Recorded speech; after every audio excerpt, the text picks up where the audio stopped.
We were talking about starting a course on some intrusion as well as some smart automation, because we see that is an integral part of the security space. And we spoke about some of the products that we could use in training, because we are a firm believer in hands-on technical training. So I want to welcome Steve Lubin and Yahweh and Adrian. If you work with any security company in Canada and probably majority of North America, our products are being used or installed. So when you leave here and you say you know how to install a DSC Neo or an IQ panel, that's automatically something good in your reference or your resume when you go see an employer. I myself, same with Adrian, we come from a tech support technical background, right? So we both worked in tech support from DSC, so we certainly are happy to be here and facilitate with some of this.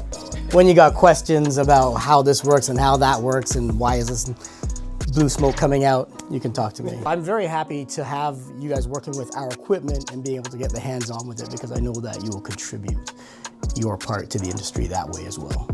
She's still got the plastic on it, huh? Just brand new. This is legit. So this is our IQ4 panel. So it's called the Power Series Neo. So this is our Power G wireless contact.